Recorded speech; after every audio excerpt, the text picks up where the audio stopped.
জয় হিন্দ বন্ধুরা, আমি দীপঙ্কর মন্ডল। আপনারা দেখছেন নবান্ন নিমন্ত্রণ। আপনাদের সবাইকে স্বাগত। বন্ধুরা, তাহেরপুরে মানে রানাঘাটের তাহেরপুর কিন্তু সেজে উঠেছে। সেখানে মণ্ডপ তৈরি হয়ে গিয়েছে, মানে মঞ্চ বাঁধা হয়েছে। দুটো মঞ্চ হয়েছে, একটা হচ্ছে সরকারি কাজের জন্য, ঘোষণার জন্য, আর একটা জনসভা হবে, পরিবর্তন সংকল্প সভা।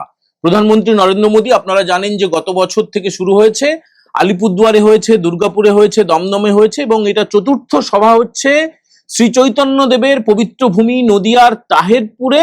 এবং সেখানে যে মাঠে সভা হবে, সমস্ত কাজ সারা হয়ে গিয়েছে। দুপুর 12টা নাগাদ প্রধানমন্ত্রী সেখানে হেলিকপ্টারে করে নামবেন।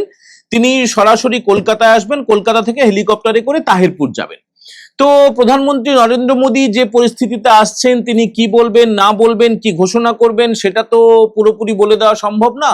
এই মুহূর্তে বাংলাদেশ ইস্যু হতে পারে, এসআইআর ইস্যু হতে পারে, এই মুহূর্তে তৃণমূলের দুর্নীতি হতে পারে, ইত্যাদি ইত্যাদি। কিন্তু প্রধানমন্ত্রী নরেন্দ্র মোদী যে আসছেন কয়েক ঘন্টা পরে, এরপরে আবার কবে আসবেন? আবার খুব তাড়াতাড়ি, মানে নতুন বছরের শুরুতেই, জানুয়ারির শুরুতেই তিনি উত্তরবঙ্গে যাচ্ছেন।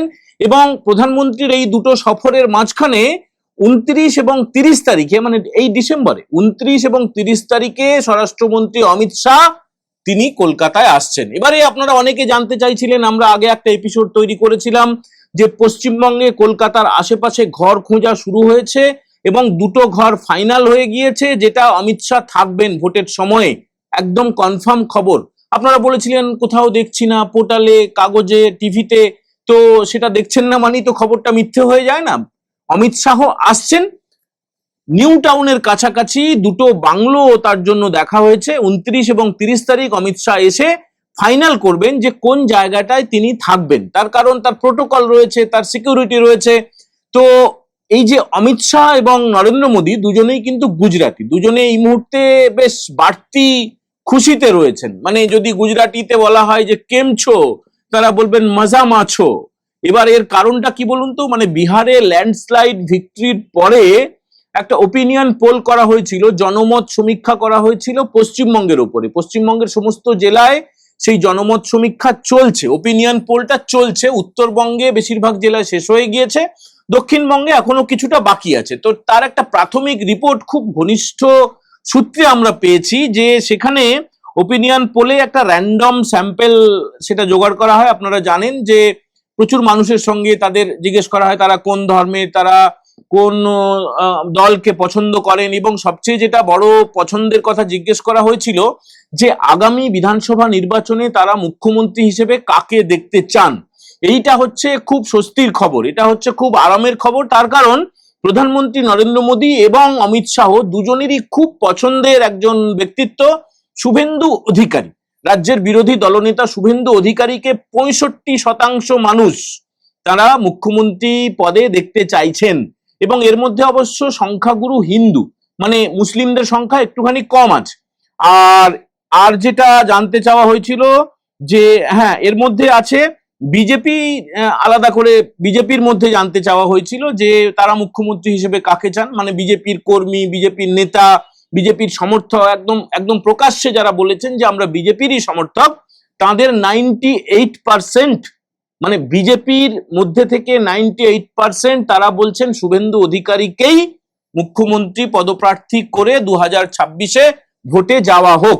এখন ভারতীয় জনতা পার্টি একটা শৃঙ্খলাবদ্ধ পার্টি, তারা ঠিক করবে, তাদের কথা তো আমরা ঠিক করে দিতে পারি না তারা কি করবে না করবে। তবে বেশ কিছু নেতা নেতৃত্বের সঙ্গে কথা বলে যেটা বোঝা যাচ্ছে, জানা যাচ্ছে যে কোনো একটা বড় সভা থেকে অথবা দিল্লি থেকে প্রেস কনফারেন্স করে এটা ঘোষণা করা হবে যে 2026-এর বিধানসভা নির্বাচন শুভেন্দু অধিকারীকে মুখ করেই বিজেপি পশ্চিমবঙ্গে লড়বে, খুব স্বাভাবিকভাবে। কারণ শুভেন্দু অধিকারী আপনারা দেখছেন যে প্রত্যেক দিন একাধিক তিনি জনসভা করছেন এবং সেখানে ভিড় উপচে পড়ছে। এই তো আজকেই হিঙ্গলগঞ্জে, মানে উত্তর 24 পরগনার একদম সুন্দরবন জেলা, একদম প্রান্তিক জেলা হিঙ্গলগঞ্জ, সেখানে সভা করার অনুমতি চেয়ে পুলিশ প্রশাসন অনুমতি দেয়নি, হাইকোর্ট থেকে অনুমতি নিয়ে তিনি শুধুমাত্র একটা মিছিল করেছেন। এবং মিছিলের ছবি আপনাদেরকে একটু দেখাবো এবং শুভেন্দুবাবু কি বলেছেন সেটাও একটুখানি শোনাবো আপনাদেরকে, শুনুন। আমি মমতা ব্যানার্জিকে হারানো লোক, আমি সিপিএম এর ছোট মুখ্যমন্ত্রী লক্ষণ সেনকে হারানোর লোক। আমি যেমন শাহজাহানের চ্যালেঞ্জ নিয়ে সন্দেশখালী থেকে ফাঁকা করে দিয়েছি, আজকে আমাকে যে মাঠে সভা করতে দিলেন না, আমি চ্যালেঞ্জ অ্যাকসেপ্ট করলাম। হিঙ্গলগঞ্জ তফসিলি সংরক্ষিত আসন মোদীজি যাকে দাঁড় করাবে তিনি পদ্ম ফুলে দাঁড়াবেন, কিন্তু নির্বাচনের দায়িত্বটা আমি নিলাম। আমি জানুয়ারি মাসের প্রথম সপ্তাহে আমি সুকল্যাণ বৈদ্যকে আর জেলার 4 জন প্রাক্তন সভাপতি তাদেরকে দায়িত্ব দিচ্ছি, একটা আমাদের সমর্থকের জমির এনওসি নেবেন, হাইকোর্ট থেকে পারমিশন প্রেয়ার করব, করে আমি নির্বাচন ঘোষণার আগে আবার একবার আসবো, আর নির্বাচন ঘোষণার পরে আমি শুভেন্দু অধিকারী 5 বার হিঙ্গলগঞ্জে আসবো। আমি বলে গেলাম মমতা কিচ্ছু করেনি, বাঁধ ছাড়ায়নি, সেতু বানায়নি, এই 15 কিলোমিটার রাস্তা মানুষ তার দেহ চলে যেতে পারে, গর্ভবতী না হতে পারে, কোন অসুস্থ সেরিব্রাল রোগী হতে পারেন। এই 15 বছরে হিন্দুগঞ্জে কিছু করতে পারেনি। দাঁড়াবেন তো, দাঁড়াবেন, দাঁড়াবেন, দাঁড়াবেন, দাঁড়াবেন তো, দাঁড়াবেন তো, দাঁড়াবেন তো, দাঁড়াবেন তো, দাঁড়াবেন তো, আমাকে বলেও আমি হারাবো, হারাবো। আর ভোট ঘোষণার পরে এখানকার আইসির নাম কি? বাপ্পা মিত্র। আর এসপির নাম কি?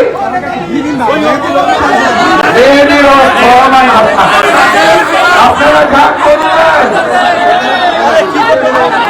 আপনারা যা করলেন হিসাব হবে,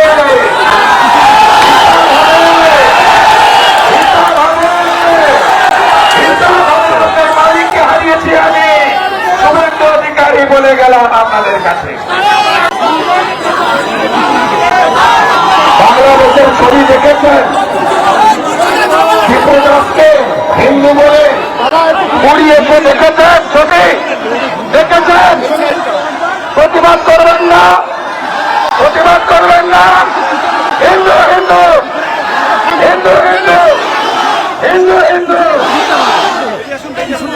এখানকার আপনাদের কারণে এই দিকটা একটু তাকাবেন। দুটো কাজটা হয়েছে, দুটো কাজটা হয়েছে দুজনে, একজন বিড়ি বান্ত শহীদুল গাজী, বিড়ি বান্ত আগে শহীদুল বিড়ি বান্ত তো 100 কোটির মালিক, হ্যাঁ তো? আর এই অঞ্চলের উপপ্রধান নাম কি? শহীদুল শেখ। ও কি করত? একজন বিড়ি মানত, আরেকজন মুড়ি ভাজত। আমি আজকে বলে গেলাম শাহজাহান কোথায়, শাহজাহান কোথায়? তোমার দেখা নাই রে, তোমার দেখা নাই। শহীদুল গাজী আর শহীদুল শেখ আমি এবারে হিঙ্গলগঞ্জে ঘন ঘন আসবো, হেল্প করবেন তো, হেল্প করবেন তো, আপনারা হেল্প করবেন তো, হেল্প করবেন তো।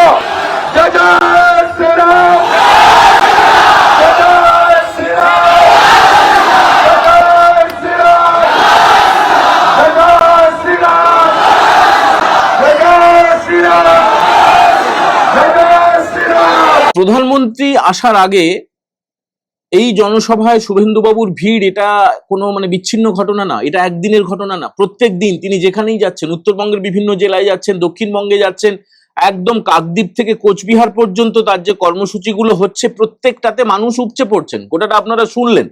এবং প্রধানমন্ত্রী আসার আগে নবান্ন থেকে মুখ্যমন্ত্রী মমতা বন্দ্যোপাধ্যায়ের বইয়ের মধ্যে ছবি দেওয়া একটা বুকলেট প্রকাশ করা হয়েছে। বুকলেটটা একটু আপনারা দেখুন, বুকলেটটা আমরা স্ক্রিনে স্প্লিট স্ক্রিন করে দেখাতে বাধ্য হচ্ছি। সেখানে এই বুকলেটটার নাম দেওয়া হয়েছে উন্নয়নের পাঁচালী, বুঝলেন তো, উন্নয়নের পাঁচালী। একদম মানে এই একটু খানিকক্ষণ আগে আমরা এই উন্নয়নের পাঁচালী হাতে পেয়েছি, নবান্ন থেকে পাঠানো হয়েছে।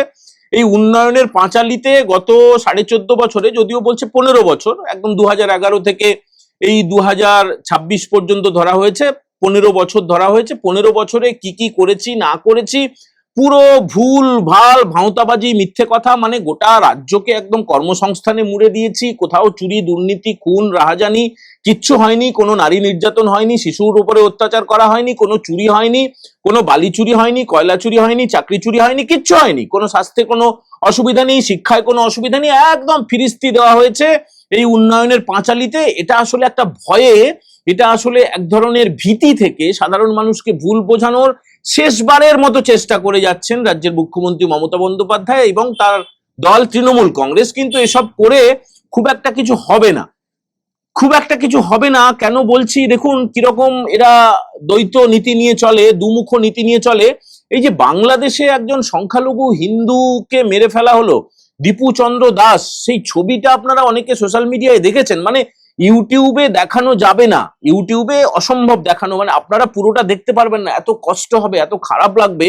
একজন মানুষকে প্রথমে লাথি মারতে মারতে তাকে ধর্মীয় স্লোগান, মানে আমার বলতে ইচ্ছে করছে না সেগুলো কি স্লোগান ছিল। একজন হিন্দু যুবক বাংলাদেশের, তার নাম হচ্ছে দীপু চন্দ্র দাস, তাকে পিটিয়ে তাকে একদম পা দিয়ে লাথি মারতে আধমরা করার পরে তাকে একটা গাছে ঝুলিয়ে দেওয়া হলো, একদম নগ্ন করে দেওয়া হলো, তারপরে গায়ে আগুন লাগিয়ে দেওয়া হলো। মানে কোনো দেশে, কোনো সভ্যতায়, কোনো মানে এত অন্ধকারময় কোনো সময় চলে, কিন্তু দীপু চন্দ্র দাসকে নিয়ে আপনি কাউকে কথা বলতে দেখবেন না, সোশ্যাল মিডিয়ায় না, কোনো তৃণমূলের তরফে না, অথচ তারা বাঙালি করে লাফায়।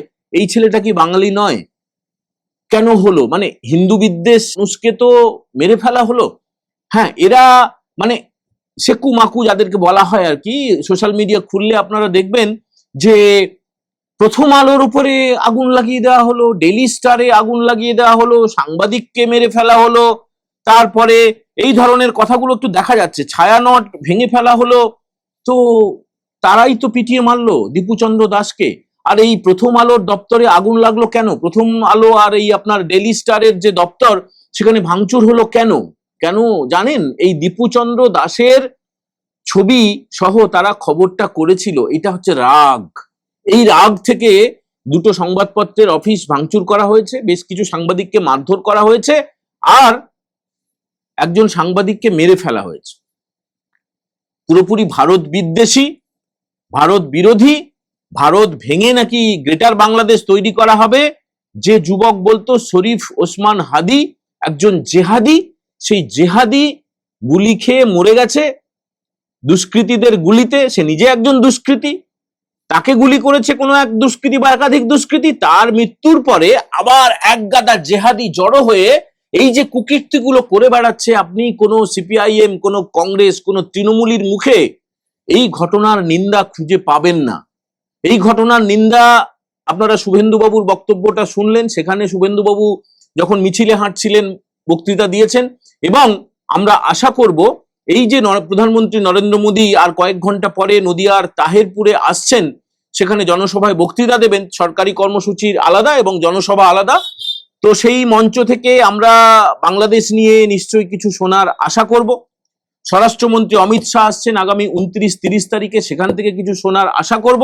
এর পাশাপাশি মাঝখানে 21 তারিখে আরএসএস এর সরসংঘ চালক মোহন ভাগবত তিনি বক্তৃতা দেবেন। তাদের কাছ থেকে আমরা জানার চেষ্টা করব যে তারা কিভাবে দেখছেন এই যে সংখ্যালঘু হিন্দুদের উপরে অত্যাচার করা হচ্ছে। বন্ধুরা, আপনারা কিভাবে দেখছেন? আপনারা কোন চোখে দেখছেন? অবশ্যই কমেন্ট করে জানাবেন। যদি ভালো লাগে এই ভিডিও আপনারা বন্ধুদের সঙ্গে শেয়ার করবেন, এবং যারা প্রথমবার দেখছেন নবান্ন নিমন্ত্রণ চ্যানেলটা সাবস্ক্রাইব করে বেল আইকনে প্রেস করে দেবেন, যাতে এই ধরনের কোনো এপিসোড আপনারা মিস না করেন। আপনাদের অনুরোধে আমরা কিউআর কোড রাখতে শুরু করেছি। যদি মনে করেন আমাদের পাশে থাকবেন, তাহলে সরাসরি মোবাইল থেকে ইউপিআই তে স্ক্যান করে আর্থিকভাবে সাহায্য পাঠাতে পারেন। সবাই ভালো থাকবেন, আনন্দে থাকবেন। আজকের মতো এই এপিসোড আমরা এখানেই শেষ করছি। জয় হিন্দ, বন্দে মাতারাম।